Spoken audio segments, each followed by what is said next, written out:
Yo what is up guys, क्या हाल है दोस्तों, कैसे हैं आप लोग। Welcome back to the channel. मेरा नाम है सतनाम और मैं फिर से वापस आ गया एक नई वीडियो के साथ। जैसे कि आप लोगों को पता होगा कि वन प्लस ने अपने लेटेस्ट फ्लैगशिप फ़ोन्स लॉन्च कर दिए हैं, वन प्लस 8 और one plus 8 pro. Honestly speaking मैं दोनों फ़ोन से निराश हूँ।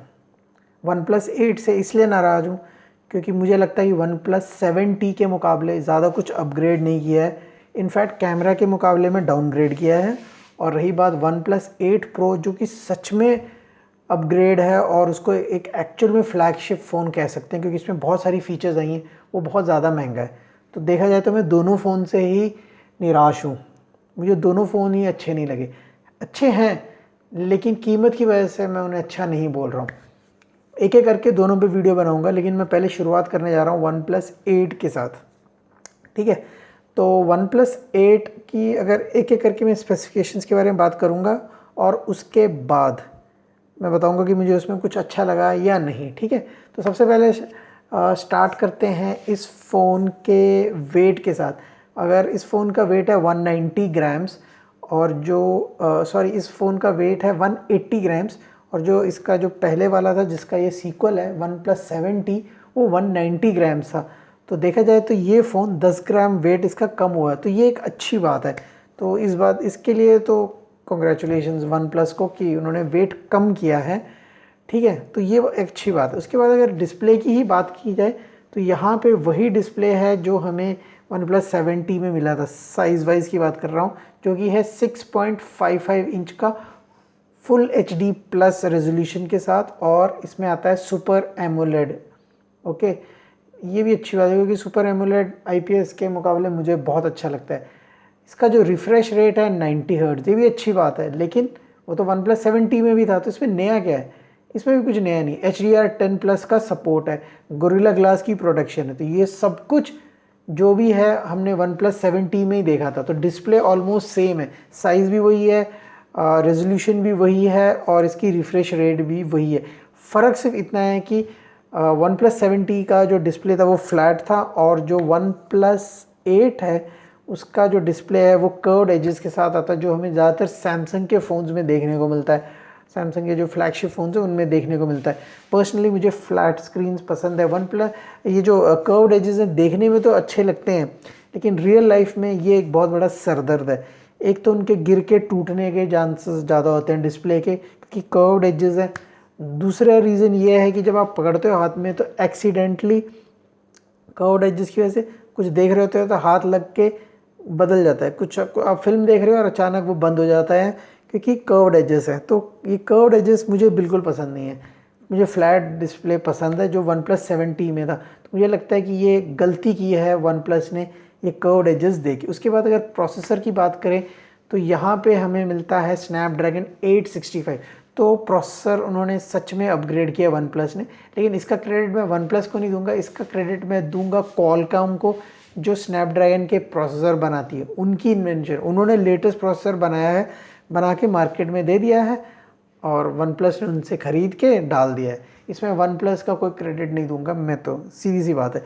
और इसके अंदर आता है एड्रीनो का 650 GPU, यानी कि प्रोसेसर और GPU दोनों लेटेस्ट हैं और बहुत ही बढ़िया हैं। यानी कि ये आपको बहुत ही बढ़िया परफॉर्मेंस देंगे, बहुत ही फास्ट रहेगा फ़ोन, और इसकी गेमिंग परफॉर्मेंस भी बढ़िया होगी। जो भी लेटेस्ट गेम्स है, PUBG, Call of Duty, Fortnite, सारी अच्छी चलेंगी। एशफॉल्ट 9, कोई भी गेम डालोगे अच्छी चलेगी, हाईएस्ट सेटिंग पे चलेगी। गेमिंग वेमिंग के कोई प्रॉब्लम नहीं, कोई लफड़ा नहीं। उसके बाद स्टोरेज और रैम की बात करें, रैम और स्टोरेज की बात करें, तो ये फ़ोन आता है 8 GB रैम के साथ और 12 GB रैम के साथ, और स्टोरेज आती है 128 GB और 256 GB स्टोरेज के साथ। लेकिन 8 GB रैम जो है वो 128 GB स्टोरेज के साथ आएगी, और 12 GB रैम जो है वो 256 GB स्टोरेज के साथ आएगी। उसके बाद जो रैम की वो टेक्नोलॉजी है वो है LPDDR4X। वैसे मार्केट में LPDDR5 चल रहा है, लेकिन ये लोग वही रैम यूज़ कर रहे हैं जो वन प्लस 7T में था। तो यहाँ पे भी मुझे लगता है कोई अपग्रेड नहीं किया है, वही रैम यूज़ कर रहे हैं। वैसे वन प्लस 8 प्रो में LPDDR5 है, लेकिन यहाँ पे ये लोग पुरानी ही यूज़ कर रहे हैं। और उसके बाद स्टोरेज की बात करें तो UFS 3 है। अब यहाँ पे भी मुझे डिसअपॉइंटमेंट हुई क्योंकि OnePlus 7T में भी UFS 3 ही थी, क्योंकि मार्केट में जो लेटेस्ट है वो है UFS 3.1, तो यहाँ पे भी अपग्रेड नहीं की। तो एक और कारण है कि जिसकी वजह से मैं डिसअपॉइंटेड हूँ। कैमरास की अब बात करते हैं तो OnePlus 7T में भी ट्रिपल रियर कैमरास थे, तो यहाँ पे भी ट्रिपल रियर कैमरास है। इनफैक्ट OnePlus 8 में मैं तो कहूँगा कि डाउनग्रेड किया गया कैमरास को, वो इसलिए कि वहाँ पे भी ट्रिपल कैमरास है, यहाँ पे भी ट्रिपल कैमरा। यहाँ पे जो मेन कैमरा है वो है 48 मेगापिक्सल का Sony IMX586, और यही मेन कैमरा OnePlus 7T में भी था, तो यहाँ पे वो सेम कैमरा लिया गया है, यहाँ पे कुछ चेंज नहीं किया। जो दूसरा कैमरा है वो है 16 मेगापिक्सल का अल्ट्रा वाइड कैमरा, और यहाँ OnePlus 7T में भी वही कैमरा था, लेकिन अब फ़र्क क्या है कि OnePlus 8 में जो तीसरा कैमरा है वो 2 मेगापिक्सल का मैक्रो कैमरा है। यहाँ पे मैं बहुत डिसअपॉइंटेड हूँ क्योंकि जो OnePlus 7T था वहाँ पे हमें मिलता था टेलीफोटो लेंस, तो यहाँ पे इन्होंने टेलीफोटो लेंस निकाल के मैक्रो कैमरा दे दिया। मैक्रो कैमरा की क्या ज़रूरत है, लेकिन उसका रीज़न ये है कि इन लोगों ने टेलीफोटो लेंस निकाला है ताकि जिनको टेलीफोटो लेंस लेनी पड़े वो OnePlus 8 Pro लें। और क्योंकि OnePlus 7T में भी ट्रिपल रियर कैमरा से, तो यहाँ पे एक कैमरा तो देना था, तो उन्होंने क्या कौन सा मैक्रो कैमरा डाल देते हैं, क्योंकि मैक्रो कैमरा वैसे भी सस्ता होता है, टेलीफोटो लेंस जो होता है वो महंगी होती है, तो यहाँ पे उन्होंने कॉस्ट कटिंग की है। तो कैमराज में मैं सीधा सीधा कहूँगा कि इन्होंने बहुत ज़्यादा कॉस्ट कटिंग की है, जो कि बहुत गलत बात है। उसके बाद आगे बढ़ते हैं सेल्फ़ी कैमरा की। तो सेल्फ़ी कैमरा जो है 16 मेगापिक्सल का सेल्फ़ी कैमरा है, और जो सेंसर है वो है सोनी का IMX471। अब मैं बता दूं कि यही सेंसर 16 मेगापिक्सल वाला सेंसर OnePlus 7 में था, OnePlus 7 Pro में था, OnePlus 7T, 7T Pro, अभी OnePlus 8 और OnePlus 8 Pro, इन 6 के 6 कैमरा फ़ोन्स में ये सेम लेंस यूज़ की गई है। तो मुझे लगता है कि सेल्फ़ी के मामले में OnePlus जैसे भूल ही गया हो, सो गया हो। एक तो ये रीज़न हो सकता है कि वो सो गया हो, या दूसरा जो मेन रीज़न है वो ये है कि भैया जब OnePlus 8T और OnePlus 8T Pro लॉन्च होंगे यही कोई 5-6 महीने में, तो वहाँ पे भी तो कुछ अपग्रेड करने के लिए उनको वो चाहिए ना मसाला, तो वहाँ पे ये कैमरा ज़रूर सेल्फ़ी कैमरा अपग्रेड करेंगे, और प्रोसेसर तो आपको पता है स्नैपड्रैगन 865 प्लस तब तक आ जाएगा। तो ये दो चीज़ें तो पक्का अपग्रेड होने की उम्मीद है। उसके बाद अगर बात करूँ वीडियो रिकॉर्डिंग की, तो रियर कैमरा से आप 4K रिकॉर्डिंग कर सकते हो 30 FPS और 60 FPS, ये अच्छी बात है। लेकिन जो सेल्फ़ी कैमरा है वो 1080p एट 30 FPS पे ही कर सकता है, मतलब 60 FPS पे नहीं कर सकता। ये मुझे लगता है बहुत बड़ा एक नेगेटिव पॉइंट है इस स्मार्टफोन में। उसके बाद बैटरी की बात करें तो यहाँ पे मिलती है 4300 mAh की बैटरी। ये अच्छी बात है कि उन्होंने बैटरी का साइज़ बढ़ा दिया है, क्योंकि जो OnePlus 8 था, OnePlus 7T था, उसके अंदर 3800 mAh की बैटरी थी, और वो बैटरी ठीक ठाक ही थी, एक दिन निकल जाता था, लेकिन थोड़ा संभल के यूज़ करना पड़ता। तो बैटरी लाइफ डेफिनेटली इम्प्रूव हुई है। ऊपर से जो प्रोसेसर भी नया है, तो उम्मीद है कि बैटरी लाइफ OnePlus 8 में अच्छी होगी। और यहाँ पे जो चार्जर है वो 30 वॉट का फास्ट चार्ज दिया है, जो पहले भी था OnePlus 7T में भी। और इस चार्जर से आप 50% 0 to 50% सिर्फ 22 मिनट में कर सकते हैं, तो प्रोसेसर अच्छा है। अब रही बात वायरलेस चार्जिंग की, वो है नहीं इसमें, क्योंकि कंपनी चाहती है कि आप OnePlus 8 Pro लो, तो वायरलेस चार्जिंग वहाँ पे दी गई है। और जैसे कि आपको पता माइक्रो SD कार्ड नहीं है, हेडफोन जैक भी नहीं है, टाइप C ज़रूर दिया गया है, और जैसे कि स्पीकर्स हैं, स्टीरियो स्पीकर हैं, तो ये सारी अच्छी चीज़ें हैं।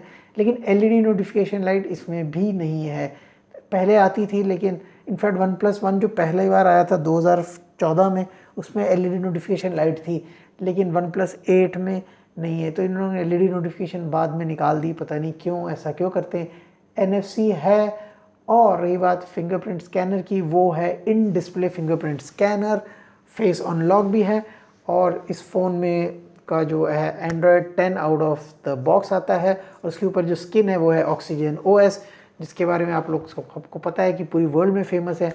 One of the best skins जो है वो है Oxygen OS, जो हमें OnePlus के फ़ोन्स में मिलता है। अब मैं इस फ़ोन की कुछ अच्छी चीज़ें बताता हूँ, और जो बुरी चीज़ें हैं वो भी बता देता हूँ, जो मुझे अच्छी लगी और बुरी। पहले पॉजिटिव पॉजिटिव तो ये है कि मुझे जो अच्छा लगा है वो है इसका डिस्प्ले। वन प्लस जो होता है फ़ोन, इसके डिस्प्ले हमेशा ही अच्छा होता है, तो इस बार भी अच्छा ही डिस्प्ले मिला है। सुपर एमोलेड डिस्प्ले, काफ़ी बड़ा डिस्प्ले है और 90 हर्ट्ज डिस्प्ले के साथ आता है।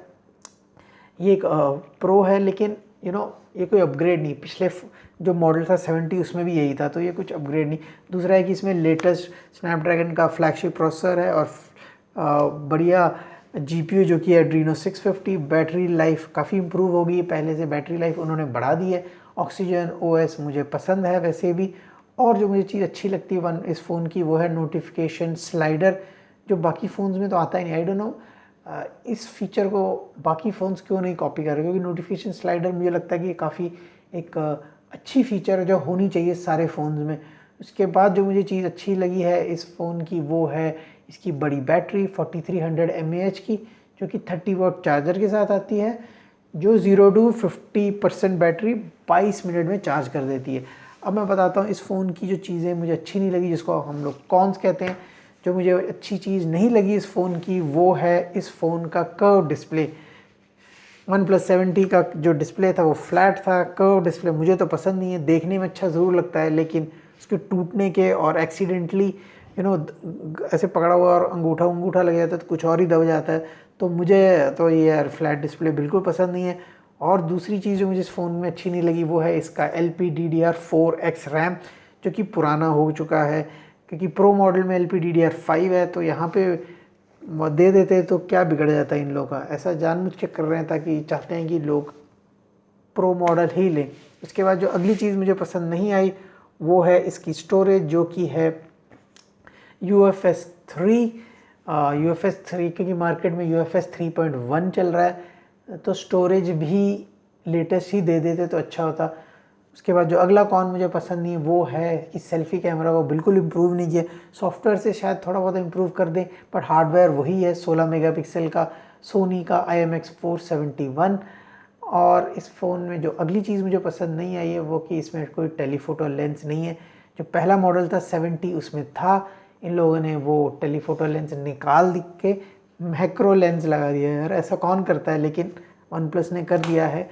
तो बस। और हाँ, लास्ट कौन जो ये है कि सेल्फ़ी कैमरा जो है जो पीछे वाला कैमरा है वो बेशक video recording 4K eight 60 FPS कर रहा है, लेकिन जो सेल्फ़ी कैमरा है वो 1080p एट 30 FPS कर रहा है। तो ये अजीब सी बात है। और हेडफोन जैक होता तो अच्छी बात होती, और LED नोटिफिकेशन लाइट होती तो भी अच्छी बात होती, क्योंकि ये दोनों चीज़ें नहीं है। माइक्रो SD कार्ड तो लगाने की सहूलियत तो पहले फ़ोन से ही नहीं थी, तो वो तो भूल ही जाओ, लेकिन हेडफोन जैक होना चाहिए। लोगों ने निकाल दिया है, तो काश उस फीचर को वापस ले आएँ तो अच्छी बात है। लेकिन मेरे लिए तो पर्सनली कौन है, कुछ लोगों को हेडफोन जैक की ज़रूरत नहीं पड़ती, लेकिन मुझे तो लगता है कि हेडफोन जैक होना बहुत ज़रूरी है। ब्लूटूथ मुझे तो बिल्कुल ज़्यादा, उससे ज़्यादा मुझे लगता है इतनी बेस बढ़िया नहीं आती जो हम लोग को वायर्ड ईयरफोन्स के साथ आती है। तो ये थे इस फ़ोन के बारे में मेरे ख्यालात। अब मैं बताता हूँ इस फ़ोन की जो कीमत है US में। दो मॉडल्स हैं, जो 8GB 128GB वाला है, उसकी कीमत है $700। अब ये जो $700 है, अगर इसको इंडियन रुपीज़ में कन्वर्ट किया जाए तो 53-54,000 के आसपास होता है। आजकल रुपीज़ काफ़ी गिर गया डॉलर के मुकाबले। कुछ दिन पहले 71 था, अभी 75 के भी ऊपर हो चुका है।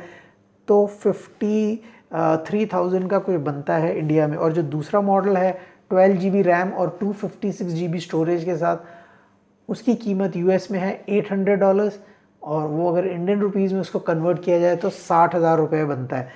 तो 53,000 जो बेस मॉडल है उसके लिए, और जो दूसरा 12GB वाला है 8GB वाला है वो 53,000, और जो 12GB वाला है वो 60,000 का है।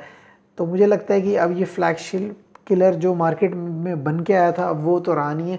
अब ये खुद ही फ्लैगशिप बन गया, और इसकी रेट हर साल 2-3-4 हज़ार करके इन्होंने बढ़ा के, मेरे ख्याल से 21-22 हज़ार का स्टार्ट हुआ था इंडिया में, और अब ये 60-60 हज़ार मांग रहा है भैया। तो बहुत ज़्यादा है, क्योंकि अगर आप देखे जाएँ तो सैमसंग और आईफोन जो ये सबसे जो टॉप के फ़ोन्स हैं, iPhone 11 वो 65,000 का कुछ आता है, और सैमसंग गैलेक्सी S20 वो भी कुछ 60-65 का ही आता है। तो अगर इसी रेट पे अगर हमें ही फ़ोन, इतने पैसे ही खर्च करने तो हम वन प्लस क्यों लें, हम आईफोन क्यों नहीं ले सकते, या हम लोग सैमसंग के फ़ोन्स क्यों नहीं ले सकते, क्योंकि एंड्रॉयड में तो सैमसंग ही नंबर 1 है, तो हम वो ब्रांड क्यों नहीं लेते। और सैमसंग पर्सनली मेरे हिसाब से वन प्लस से ज़्यादा बड़ा ब्रांड है, तो हम वो ब्रांड क्यों नहीं लें, हम वन प्लस ही क्यों लें, एक चाइनीज़ ब्रांड ही क्यों लें। तो मुझे लगता है ये रेट बहुत ज़्यादा है, कम होना चाहिए। और आज वन प्लस, और इसकी वजह से काफ़ी इंडिया में जितने भी टेक जर्नलिस्ट हैं सारे डिसअपॉइंटेड हैं कि इतना महंगा, क्योंकि अगर 53,000 वन प्लस 8 पे खर्च करना है तो मुझे लगता है कि 34-35,000 का तो वन प्लस 7T आ रहा है, वो एक ज़्यादा अच्छी डील है, क्योंकि 18-19 हज़ार का फ़र्क है, तो भैया वो ही फ़ोन ले लो। लेकिन आज वन प्लस की तरफ से ट्वीट आया है कि इन रेट्स को, इन डॉलर्स को इंडियन रुपीज़ में मत कन्वर्ट करो, हम लोग इंडिया में सस्ते रेट थोड़ा डिस्काउंट देंगे। अब बात करते हैं 53,000 का जो ये फ़ोन है, इसको जो बेस मॉडल 8GB वाला, इस पर कितना डिस्काउंट दे देंगे, 10,000 रुपये दे देंगे, 9,000 10,000, तो भी ये 44-45,000 का बनता है यार। तो अगर 44-45,000 का है तो भी महंगा है मेरे हिसाब से, क्योंकि इससे 10,000 कम में 70 ज़्यादा अच्छी डील है। तो 35,000 में अगर ये 35 to 40,000 का भी लॉन्च कर देते हैं तो मुझे लगता है ले सकते हैं। लेकिन मुझे नहीं लगता इतना ज़्यादा फ़र्क होगा इंटरनेशनल मार्केट और इंडियन मार्केट का। इतना नहीं हो सकता कि वहाँ पे वो 53,000 का बेच रहे हैं और इंडिया में 40,000 का बेच रहे हैं, मुझे नहीं लगेगा कि ऐसा होगा। तो मुझे लगता है कि इस फ़ोन को वन प्लस 8 को अवॉइड करना चाहिए, वन प्लस 7T एक अच्छी डील है, उसे लेना चाहिए। अब देखते हैं कुछ ही दिनों में इंडियन रेट्स पता लग जाएंगे कितने का है, लेकिन मुझे लगता है कि जो भी हो 45,000 के नीचे तो नहीं आने वाला। 9-10 हज़ार भी मुश्किल से कम करेंगी कंपनी, इतना कौन कम करता है, लेकिन कम करेंगे भी तो 45,000 ही होगा, उससे कम। और 45,000 में मुझे लगता है बहुत ज़्यादा है, क्योंकि 34-35,000 में तो वन प्लस 7T एक मच बेटर डील है। तो बस यही बताना था मुझे इस वीडियो में, यही मेरे विचार थे वन प्लस 8 के बारे में। मुझे तो नहीं लगता इस फ़ोन को लेना चाहिए, ज़्यादा इसमें नया कुछ डाला नहीं, सिर्फ प्रोसेसर नया है और थोड़ी सी बैटरी को बड़ी कर दी गई है। एनीवेज जो भी हो आपका फ़ैसला है, क्योंकि पैसा भी आपका है, दिमाग भी आपका है, किडनी भी आपकी है, जो भी है। खैर तो भैया वीडियो, मेरा काम होता है ख़त्म, वीडियो होती है ख़त्म।